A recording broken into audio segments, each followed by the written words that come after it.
If you're new to our channel, please like, subscribe, hit that bell notification. It really just helps out.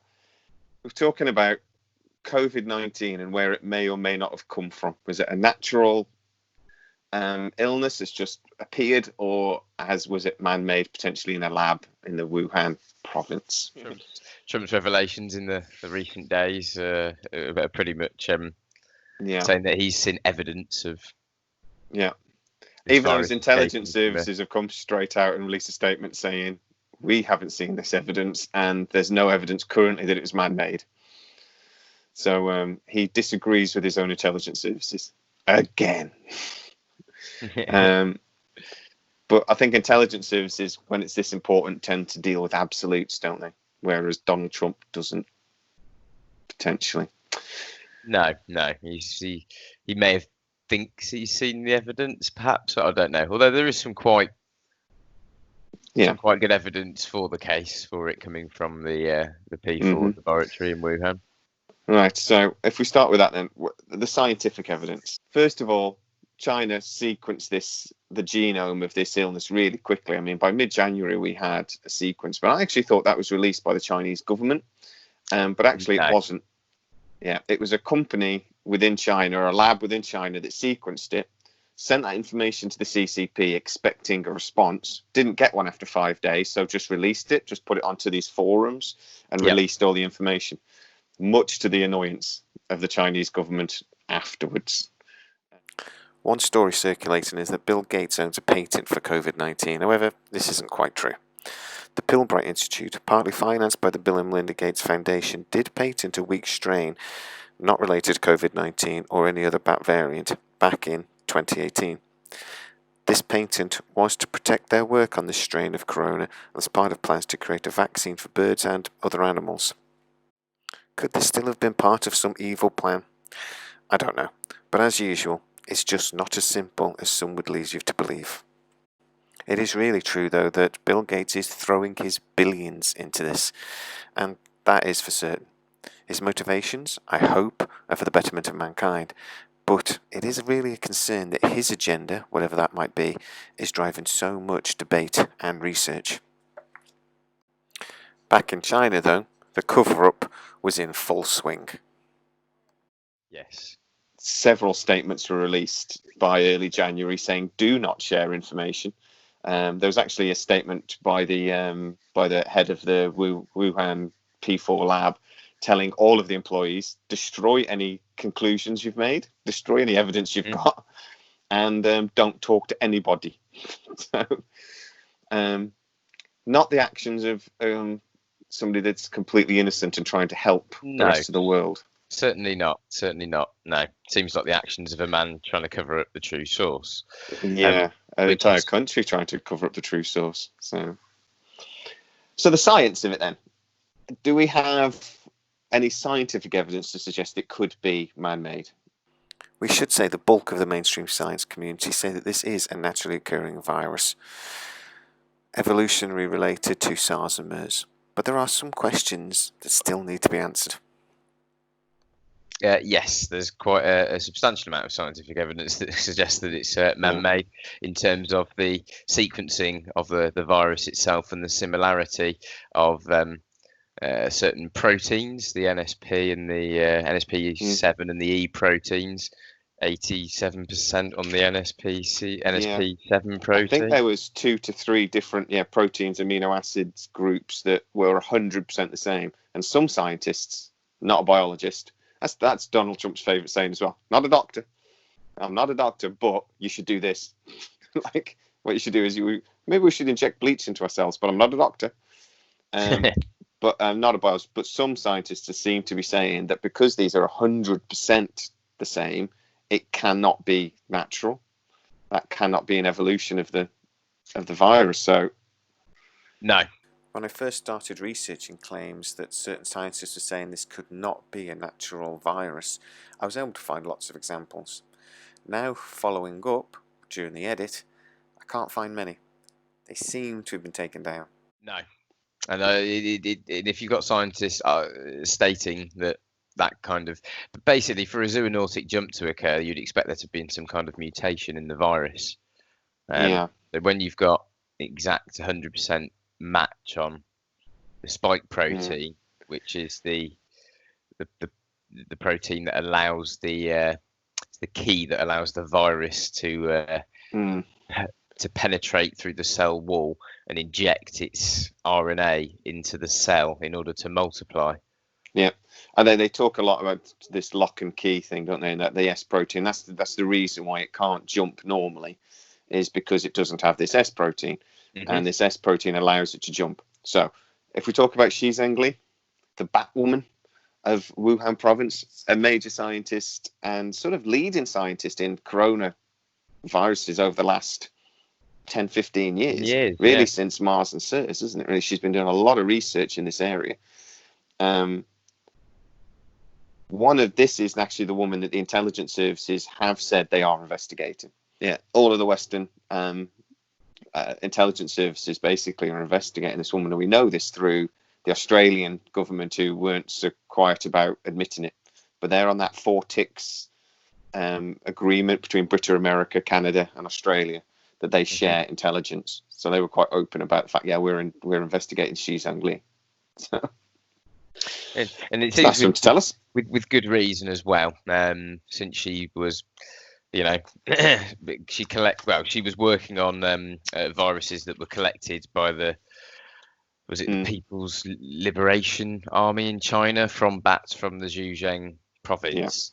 She'd been working on these specific coronaviruses from bats and working on synthetic variants or modifying them in order to them to infect other species. Yeah, so she was really the scientist that realised how this was happening and identified 2 or 3 different viruses in bats in the southern parts of China that were very SARS related, like 90% related to SARS. And then, so she released a few papers. 2010, she released a paper that focused on this cross-species infection and the identification of this S protein. 2015, she wrote a paper about synthetic virus research that she was going into. They'd already injected a SARS-like virus into a bunch of mice that then died from extreme lung damage, which sounds familiar. And in this paper back in 2015, she was then talking about potentially moving on to primates. Yeah. Which, if you're doing primates, what's next? Oh, obviously humans. Us. The reason that research has been directed in that way from mice to primates to then, that's pretty much what they do when they're testing anything, cosmetics, anything that's consumed by humans. They run it through mice and then primates. So how did she react? That's an interesting one. When she was the first one to identify as well that this was a coronavirus. She was the first one to release the paper at the end of early January this year, saying, this is a corona type virus and it's not the flu. So she, when she found out, was in a report in a meeting room in China, in Beijing, and she, by her own words, because she was in an interview 2 or 3 days ago, by her own words, she freaked out when she realized that this coronavirus had originated in the Wuhan region, because she, again, with her own words, thought it had escaped her lab. Which would make sense if you've been working on similar things in that laboratory and the outbreak was in that city. Yeah, because she actually says she would expect it to originate from the southern areas of China, where there's the rainforest regions, where these bats actually are. She wouldn't expect it. Yes. Yeah, she wouldn't expect it to start in the Wuhan province at a bloody market where they don't sell bats anyway. So, again, in her own words, she had many sleepless nights because she was convinced it had escaped her lab. She only then stopped panicking when she saw the genome sequencing and realised it was different to the genome sequences of the viruses she'd been working on. Yeah. But we've only got her word for that. And it's took this Shi Zhengli until now to actually give an interview and start telling anybody anything. Yep. So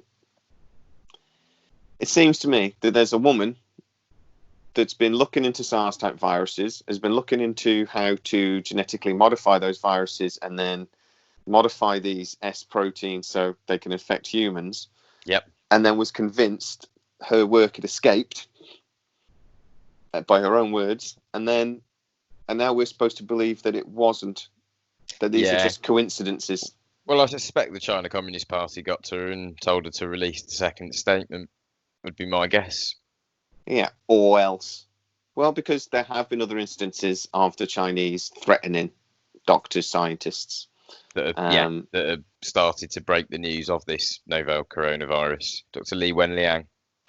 Dr. Li Wenliang, who then actually died of corona. He was one of the first ones to say, this isn't flu, this is someone else. They then apparently dragged him into a room in the middle of the night and threatened him. He said, no, I'm releasing the information. And next thing you know, dead. So, again, suspicious. So some of the stuff then happened early January. You get this memo from the Director General telling everybody at the Wuhan lab not to talk about it. Mm-hmm. Feb 3rd, Dr. Wu Xilao leaked that Shi Zhengli haphazard methods could lead to a release. So he was releasing information saying that this could easily be an escape. Feb 7th, there was a new Director General of the Biolab, a Chen Wei. I'm doing really well with these names today. I'm quite proud of myself. Right, yeah. Do you know what his history was? He wasn't, he was a scientist, I'm sure, but his employment history before working at the Wuhan lab, bioweapons. I'll jump in, just tell you. So they put in somebody that was a bioweapon expert on the February 7th. So very suspicious behaviours, especially when you combine them all together. Yeah, and then you start pushing as well that the government in China started pushing to put bioweapons into their defence laws. It's an odd time to do that. Yes, very odd time. That through. Unless you've just had some kind of incident that you hadn't, previously expected, and that's made you change your view on why you need to change the laws. Yeah. At least at that point, they must have thought it's a bioweapon that could have escaped. Yeah, they must have at least been worried it might be. We also know they may have lied about who patient 0 was. Very early on again in this. Well, they pretty much have, because I think it was something like as much as a third of the cases at a specific hospital in Wuhan were not related to the Wuhan seafood and wildlife market at all. Yet they made the diagnosis criteria have to have history of contact from the Wuhan seafood market, must show the full genome sequence, and must have a fever. Right. So they actually made the diagnosis criteria linked to the Wuhan Seafood and Wildlife Centre, where they're claiming it was ground zero. They also did a very quick cleanup operation there as well, where they cleaned it all up and medically sterilised the entire area very, very quickly, almost as quickly as they removed all of the waste after 9/11 from all of the rubble from the two twin towers. Yeah. I mean, because in China there was a lot of stories going around that they believed that patient 0 around in the late January, early February was actually a Huang Yangling who worked at the P4 biolab. But she had no history of contact with the Wuhan seafood market, so it didn't fit their criteria. Didn't fit their criteria. Yeah. Her employment history has now been deleted, though. There's a name. Her name appears on the directory, where her photo was on the sort of like who works at Wuhan, is now just a grey box. It's been removed. So evidence of little Huang Yangling is being limited. So again, maybe not the actions of an innocent party. No. When you start adding all of these things together, the level of the cover up, I suppose starts to hit home a bit, doesn't it? Really. I mean, they claim that in the official story that the patient 0 was discovered on the 27th of December by a Dr. Zhang Jixian. Well done. Not Got bad. your words around it. Yeah. However, cases date back as early as the start of December.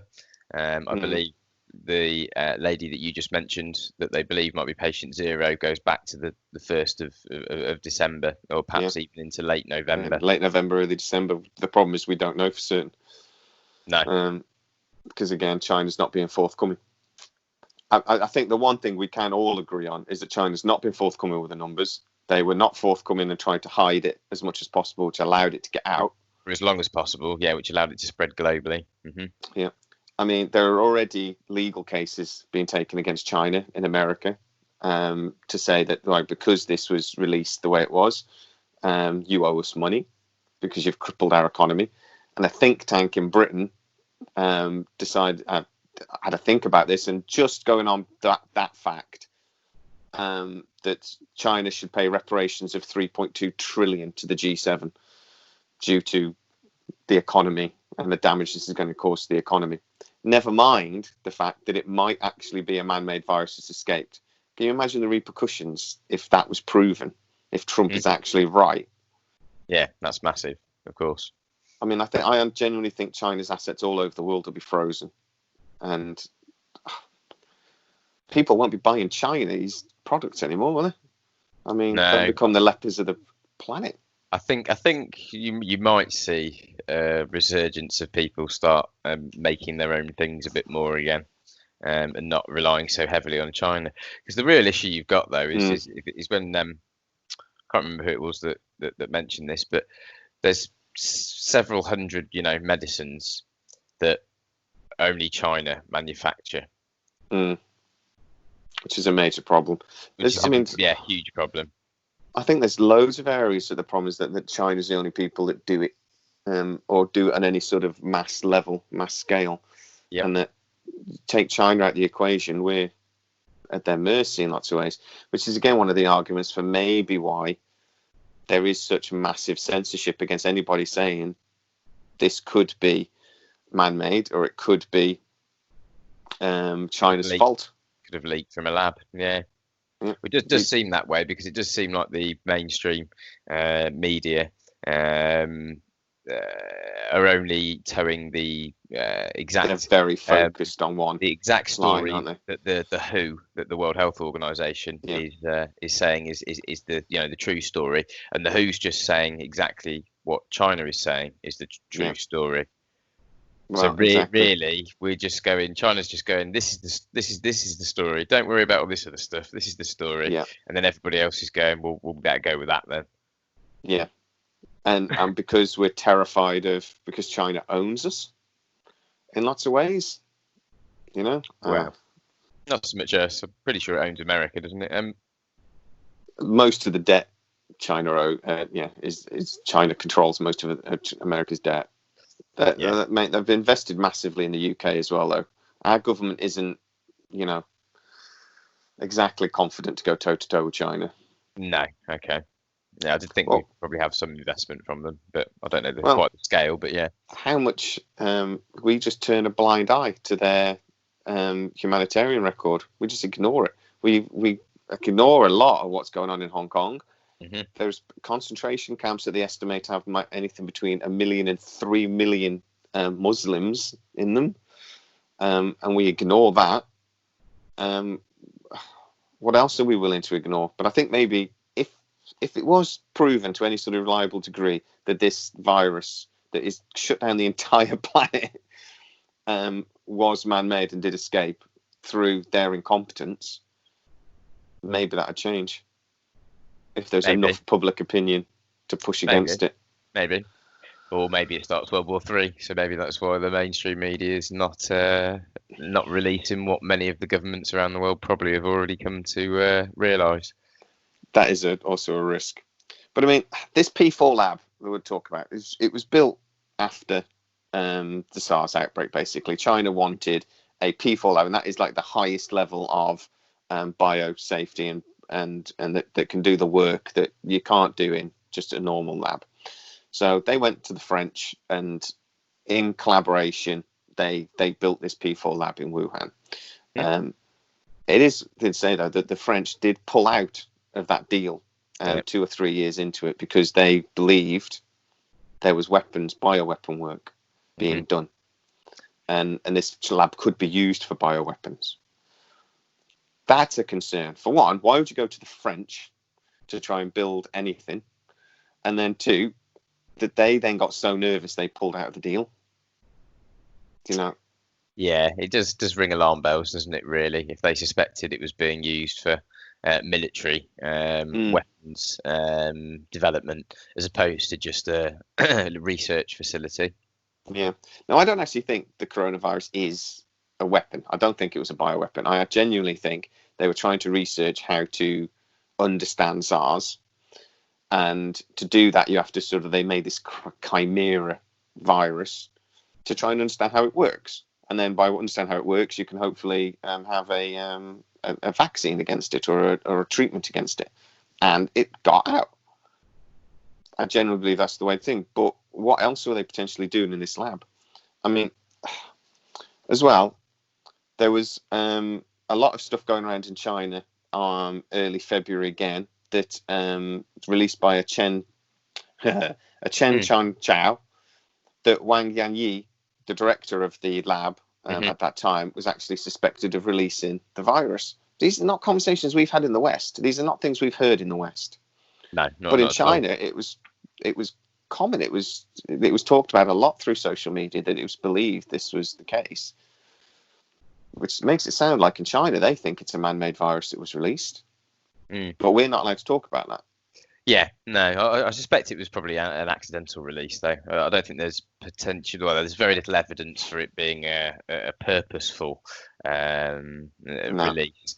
I mean, they may have accused the director of releasing it, but there's not really any evidence for that yet. There's a lot of evidence, though, backing that it was being worked on in that laboratory and probably quite likely escaped from there. Yeah, my point is though it's a different narrative to what was being said in China potentially to what we've been allowed to talk about here on YouTube and all these other places. If you release a video saying anything other than the accepted route, if you release a video saying anything about against the lockdown or whatever else, they pull your video. Yeah, all the big social media are pulling any videos that don't comply with the WHO's official story, which is basically China's official story, which has got holes in it left, right, and centre. Just a bit, yeah. So, but I do wonder whether then you see stories start coming out about Corona and 5G and things like this. So that is just like a massive distraction technique against what is actually going on. Yeah, I think so. Good disinformation story, just to make people, go not read the bioweapon story with as much interest or belief, perhaps. Yeah. Which, so if we talk about that for a minute, for one, 5G actually causing corona. So one of the arguments is that it's either, again, a weapon, and they talk a lot about this active denial system that was built by Raytheon. Yeah. Raytheon's a good company. Raytheon makes good things. Don't they just? Yes, one of the military if you want a drone contractors. Yeah. Also, if you go back and watch our 9/11 video, we mentioned Raytheon a lot when we talk about following the money and companies that did very well out of the 9/11 attack. But they got this active denial system, right, that basically uses microwave energy pointed at a crowd. You feel like you're on fire, and it breaks the crowd up. But they believe it doesn't have any long-term effects, right? Do you know how many? A lot of people are talking about this system as a weapon and comparing it to 5G, but I want to know, why are our government spending so much money and so much effort developing weapon systems like this in the first place? Who are they planning to use it against? Because it's not our enemies. I'm pretty sure it's going to be us. Do you know how many hours of testing they've done to come to the point that they think it hasn't got any long-term effects? Go on. 12,000 hours over 100 people. I would still argue that's not a lot, really. No. Not huge testing numbers, no. But to prove it hasn't got long-term effects, I'm not sure about that. But this thing works in around the 90 gigahertz bandwidth. Yeah, but it also works in the kilowatt range, so it's a really powerful weapon. The 5G works in the milliwatt range and goes from about less than 2 gig to about 60 gig area. My point is, they keep talking, people that are arguing 5G and corona are related, keep talking about this active denial system. But at the end of the day, the active denial system, which is far more powerful, doesn't do what they say 5G does. And one of the things they say that 5G either ionizes oxygen in our lungs, stops us, or affects our lungs in a way that stops us being able to absorb oxygen. But it doesn't. I find that it just doesn't make sense. You just can't. You couldn't fool the entire medical profession globally into believing something was a virus that was actually a side effect from a new telecommunications system. There's a massive difference because a clinician, a medical professional, can tell whether something is a viral infection or whether you have got, damage to your lungs from unknown cause, with no viral infection linked to it at all that's created the perhaps the pneumonia that's damaging us. It's nonsense. Yeah. Well, one of the arguments is to say that radiation poisoning has very similar symptoms to this. But lots of things have similar symptoms. That's why we have doctors that have to go to school for like 8 years to be able to go beyond that and to go into finer detail. And radiation poisoning has some pretty severe symptoms. You don't just get a cough. Yeah, you also see DNA breakdown and things. So your DNA is decomposing on a cellular level through what's the phrase? Through exposure to intense radiation. You'll literally start seeing your hair falling out, your nails falling off, your skin becoming horrible. You almost I really don't think the symptoms are similar between coronavirus and radiation poisoning. Yeah, they are very similar. They are very different. I mean, there is. The reason I talk about that though really is that I think, again, this corona and 5G is a distraction, and we've seen it on the news. People actually talking about this. It's not a thing. Stop worrying about it. But then the large section of the population don't believe anything to do with it and consider it to be quite silly. The problem is then when you start talking about the real truth, people aren't listening because they're like, oh yeah, this will be like the 5G thing. And that's where I feel that maybe some of these stories are coming out, and then you hear China saying that, oh well, this is America did this, and then America saying, and it becomes a political football as well, and people actually are distracted and stop looking for the actual truth.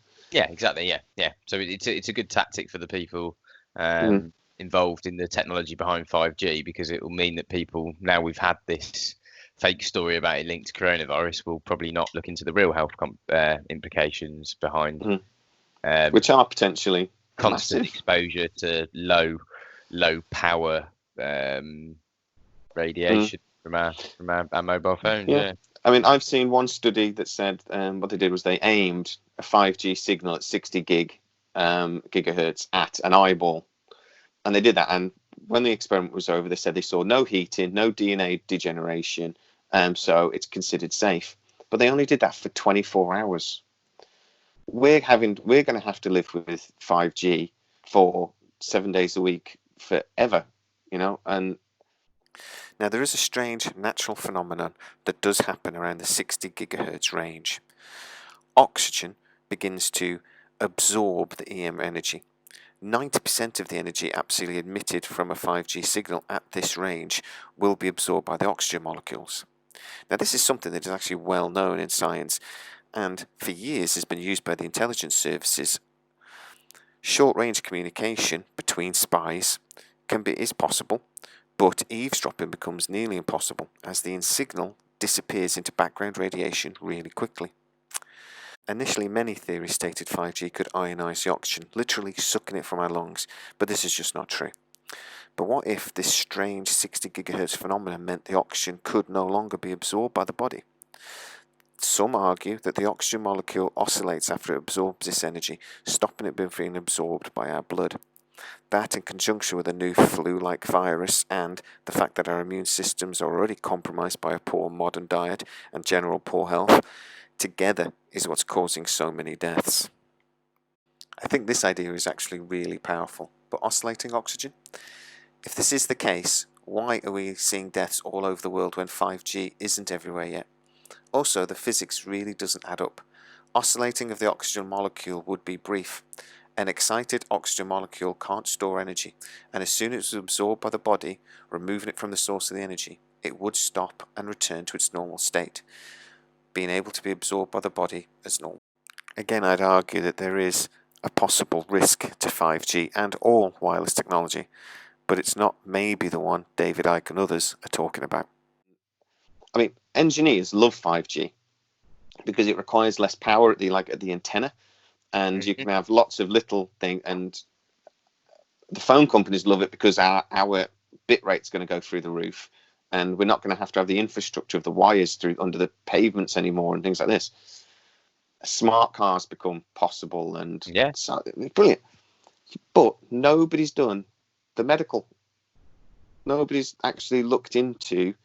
If you go back and look at Frank Clegg did a video, who was the Microsoft vice president in Canada, so knows stuff about like this, and he does a 20-minute video where he talks about we've not done the research on this. We don't know what this is going to do to us on the long term. Yeah, but corporations have no interest in doing research above what the safety requirements are for their particular product in their particular industry.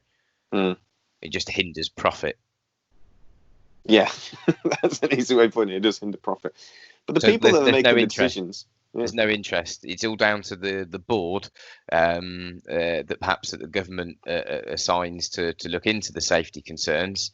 And what you'll probably tend to find with big business, as you often do, is that the people that are on the board making the decisions about the safety of it also have a vested interest in the product itself from the company that's producing it. So obviously they go, all green, let's go.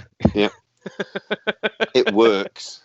That's what they're interested in. The people that are actually in charge of this aren't medical professionals. They're engineers. They're scientists. So this sort of thing. They're not people that actually are going to consider our long-term health.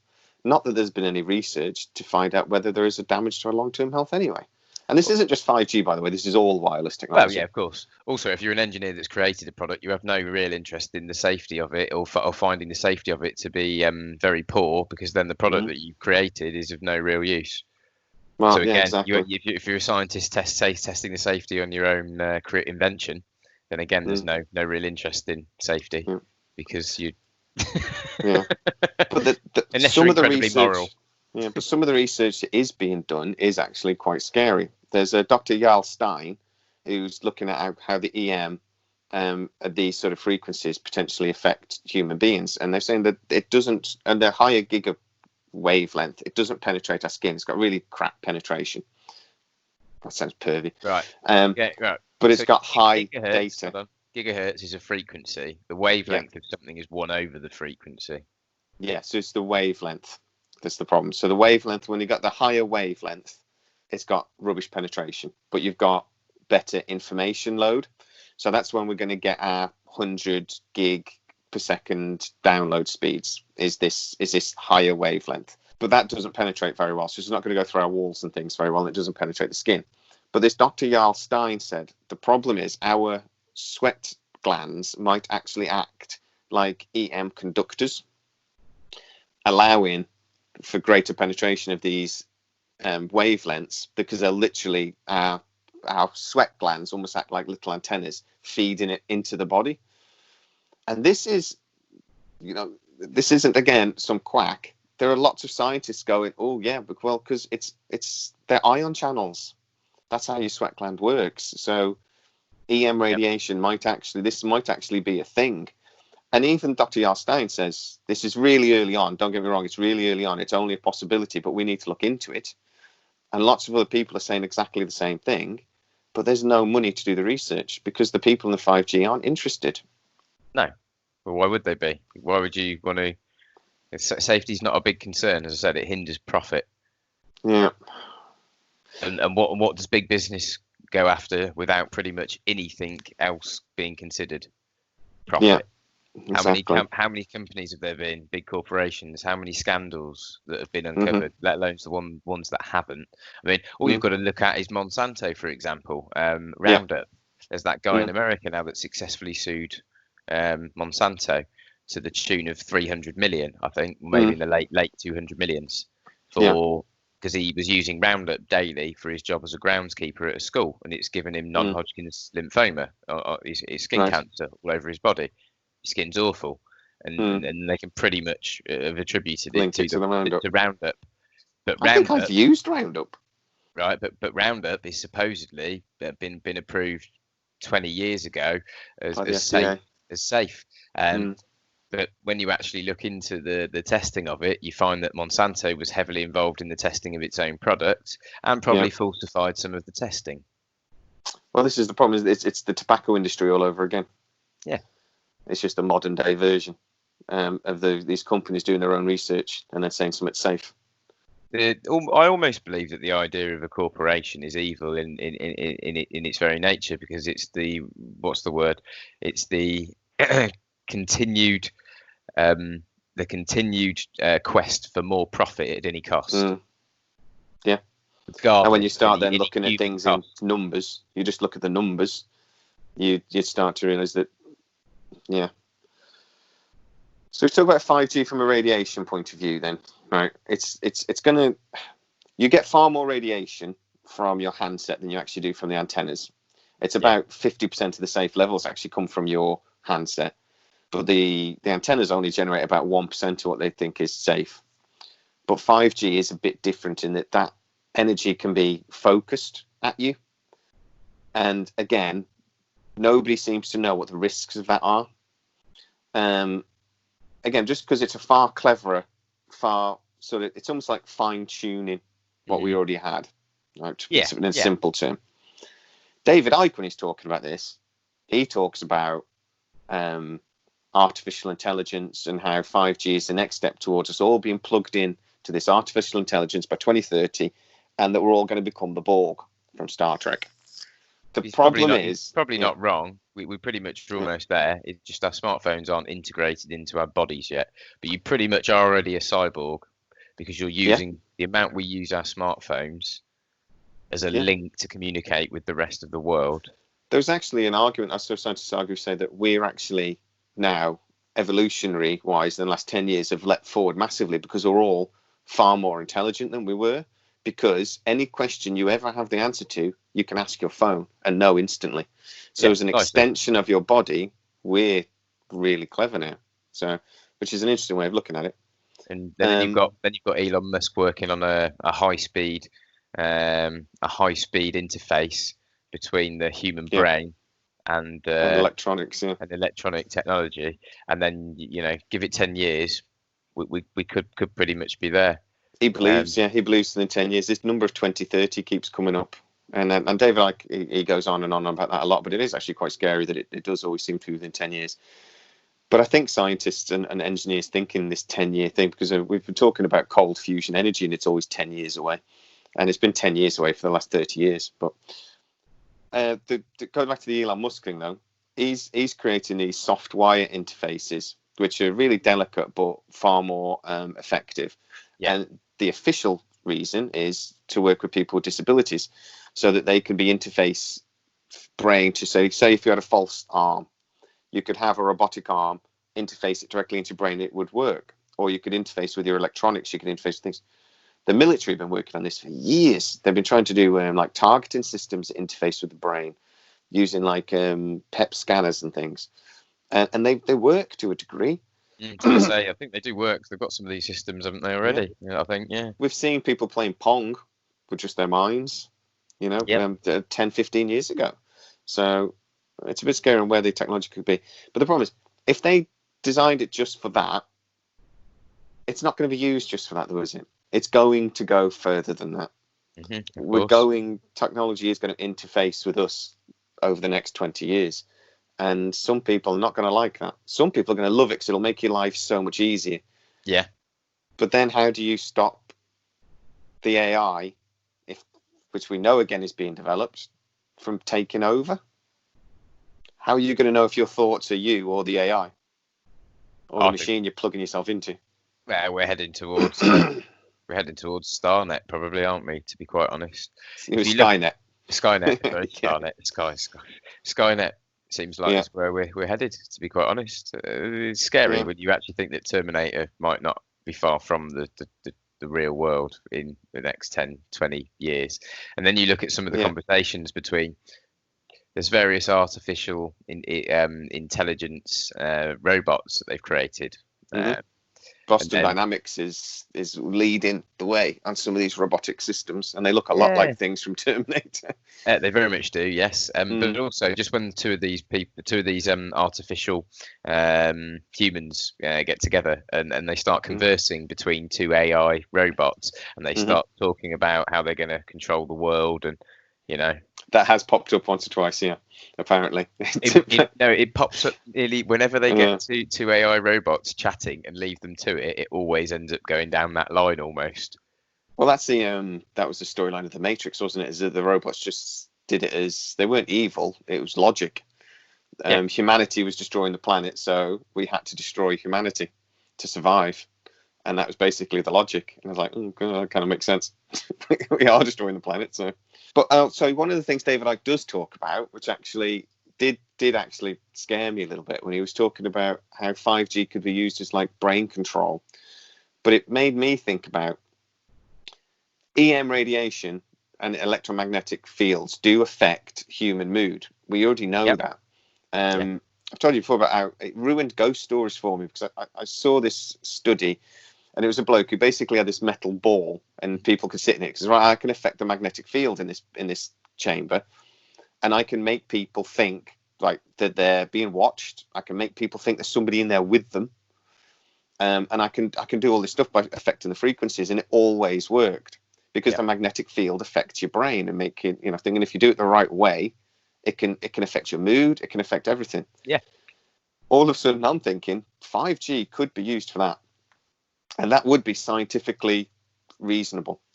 You can't do it with 4G on big masts because you can't fine tune the frequency. No.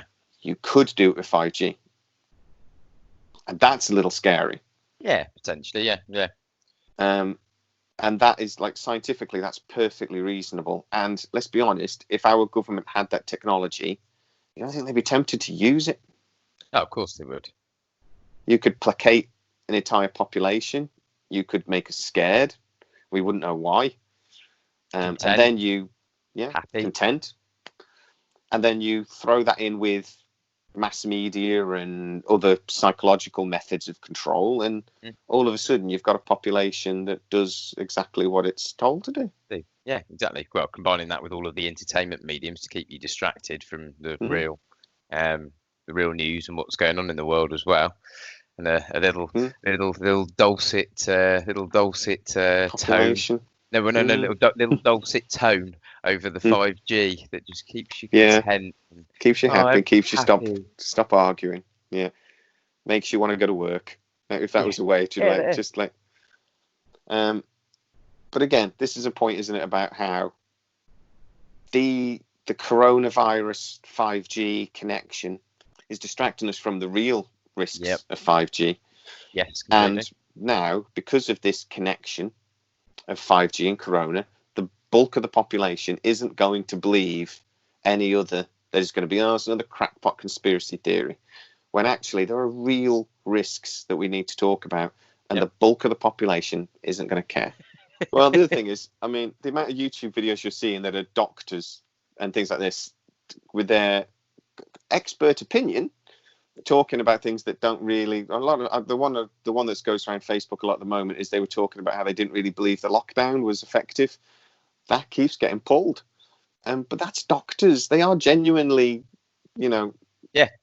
Oh, I saw one of those. Yeah, no, and I actually tend to agree with it. It was an immunology specialist that was saying that lockdown and social distancing, if you do it for too long, all you're going to do, and combine that with all of the cleaning that everybody's doing, where they're using alcohol-based hand sanitizer all the time to wash their hands, wipe down all their surfaces in their house, when they're going out, you're being, extra careful. You're just going to actually lower your immune system and its ability to protect you by not continually introducing it to new variations of viruses and bacteria that have mutated. And then when we come out of the end of the lockdown, we're all then going to be much more susceptible to other diseases and viruses, and therefore there's then going to be another spike in hospital admissions because of the increased susceptibility due to the decreased immune systems. It'll be interesting to see what flu does next season. What sort of numbers we get from flu deaths next year. The science behind it kind of actually is reasonable when you actually think about it. Yeah. This virus is funny though, isn't it? Because the problem is people keep going on and on about how the hospitals are empty and blah blah blah, and it is a nonsense because the hospitals are pretty much empty. That's not true. That's not wrong, because they've banned visitors for one, and most of the footfall in hospital corridors is visitors. They've stopped all of the daily clinics, and they've stopped all of the non-essential stuff. We need the non-essential stuff to start again, though. We need cancer patients back in hospital and stuff. That needs to happen now. But initially, when they did things, because the problem isn't beds, the problem was ventilators. Yeah. And they were basically saying is, look, we've got plenty of beds. We don't have any ventilators.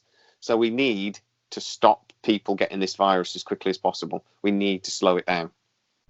Yeah. If we could build 1 million ventilators tomorrow, we could fill the hospitals up and it wouldn't be a problem. But we can't. So people keep going on and on about how the hospitals are empty. Need to think it through.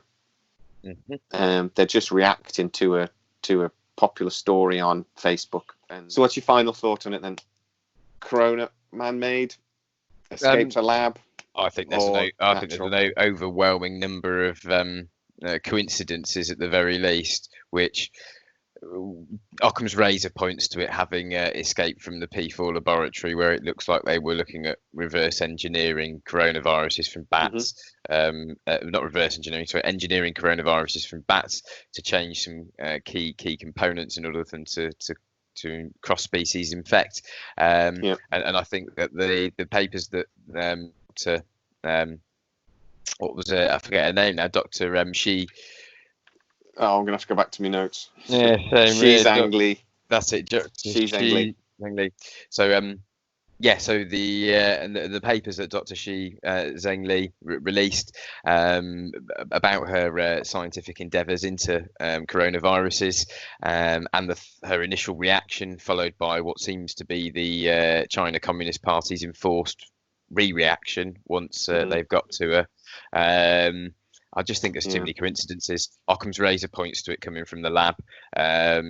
What's the simplest explanation is normally the right one. Yeah. To be honest, the simplest explanation in this case is that it escaped that lab. If it had been a zoonotic jump from bats, which, by the way, the Wuhan Seafood and Wildlife Market didn't sell bats. No. But it supposedly jumped from a bat to a pangolin to humans. Well, there were no bats in the Wuhan Seafood and Wildlife Market. The pangolins are there, but there were no bats there. So there's no bats to give it to the pangolin to give it to us. It is interesting as well that our media isn't talking about the pangolin. That hasn't been mentioned for a long time. That this thingy jump. Or maybe that was only the initial scientific thinking based on SARS and MERS, where they did go through intermediaries, didn't they? MERS, they went through a camel.